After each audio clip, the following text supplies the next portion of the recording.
Hey travelers and history lovers, welcome to ML Creating. Today we're diving into 7 little-known facts about the City of Roses, Bloemfontein. It's your favorite guide to all things wonderfully South African, ML Creating, and today, oh have I got a treat for you? We're sashaying our way into the heart of the Free State, the one, the only, Bloemfontein. Now I know what you're thinking, roses, right? And yes, it's famously the City of Roses, and isn't that just lovely? But trust me, there's so much more to this fascinating city than a pretty petal. It's like that quiet guest at a party who turns out to have the most scandalous stories. We're about to peel back the layers like a perfectly ripe onion, only much more fragrant, I promise, and uncover 7 little gems, 7 tidbits of trivia that you probably almost certainly didn't know about dear old Bloem. Think of it as our little secret, just between us. We're going beyond the usual tourist trails, darling, and digging up some delicious details that will make you see this city in a whole new light. You might even find yourself booking a ticket by the end of it, who knows? So grab a cuppa, get comfy, maybe a little biscuit if you're feeling naughty, because we're about to embark on a whirlwind tour of Bloemfontein's best-kept secrets. From almost capitals to literary giants and even a cheeky ghost or two, it's all here. Are you ready to be surprised? I thought so. Let's dive in, shall we? Don't blink or you might miss something fabulous. Right then, let's kick things off with a bit of governmental glamour, shall we?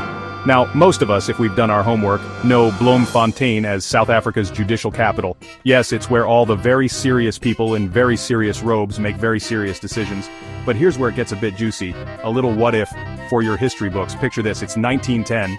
The Union of South Africa is just a twinkle in the political eye, and everyone's scrambling to decide who gets what. Well, our dear Bloemfontein wasn't just in the running for the judicial crown. Oh no, it was this close to being the political capital of the entire shebang.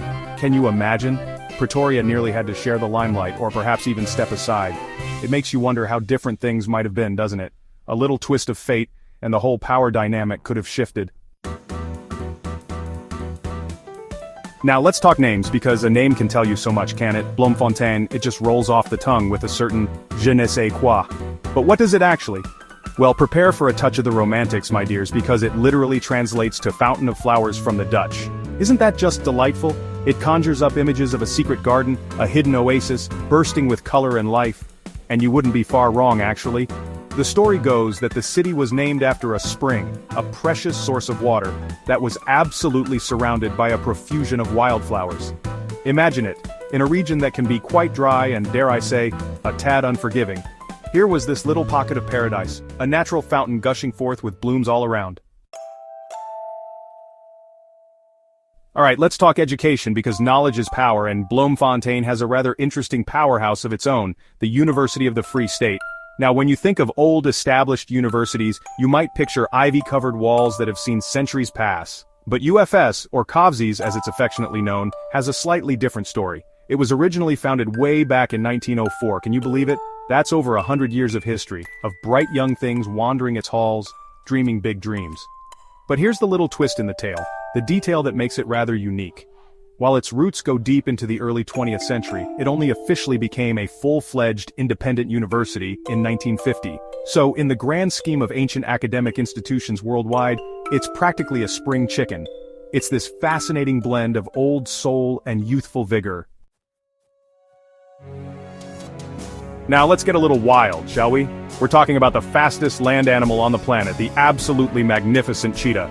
Today we rightly see them as precious creatures to be protected, admired from a safe distance, of course. But cast your minds back, way back, and the Free State, the region surrounding Bloemfontein, had a rather different reputation when it came to these spotted speedsters. It was known, believe it or not, as prime cheetah hunting territory.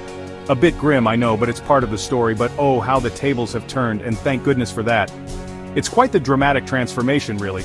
From a place where these incredible animals were pursued, Bloemfontein and its environs are now home to and surrounded by remarkable nature reserves and conservation projects dedicated to protecting cheetahs and other wildlife. It's a testament to a changing mindset, a growing understanding of our responsibility to the natural world. So, the land that once echoed with hunters' calls now thrives as a sanctuary. Talk about a wild turnaround and a much happier ending for our feline friends.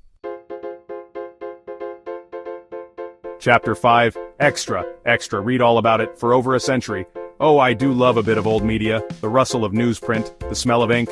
And Bloemfontein, my darlings, was home to a true veteran of the South African newspaper scene. I'm talking about Now, this wasn't just any old paper, it was an institution, founded right there in Bloemfontein way back in 1904, the same year the university got its start. Fancy that? It became one of the country's oldest and most established Afrikaans daily newspapers. For more than 116 years, can you imagine, chronicled the life and times of the Free State and beyond. Think of the history it witnessed, the stories it told, the headlines that shocked and delighted its readers day after day.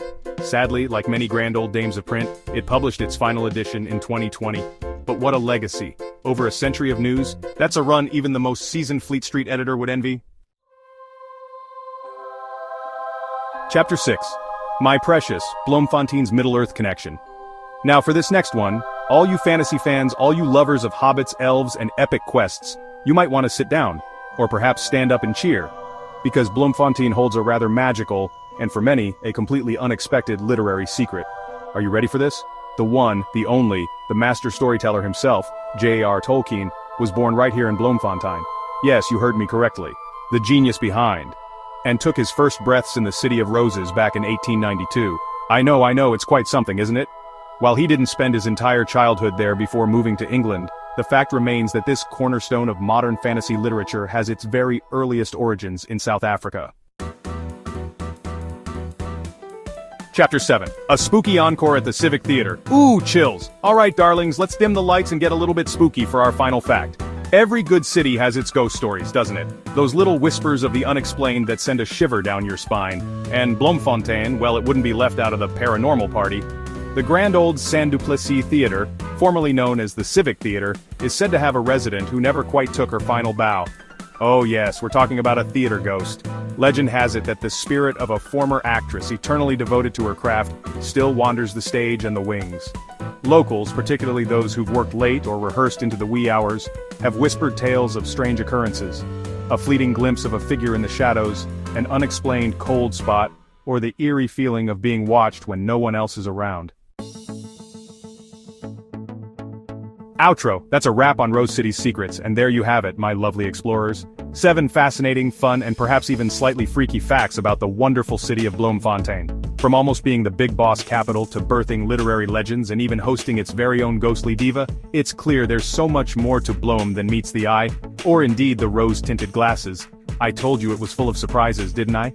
I do hope you've enjoyed our little journey into its hidden corners and feel just a tad more connected to this remarkable South African gem. It just goes to show every town, every city has its own unique tapestry woven with threads of history, quirky anecdotes, and unexpected tales, and that's what we absolutely adore doing here at ML Creating, pulling at those threads and sharing the stories with all of you. So, if you've had as much fun as I have and you're itching for more Mzansi magic, more historical deep dives, and more travel inspiration, you know what to do. Go on, give that follow button a cheeky tap on TikTok and hit subscribe right here on YouTube at ML Creating. Until next time, stay curious, keep exploring, and tada for now.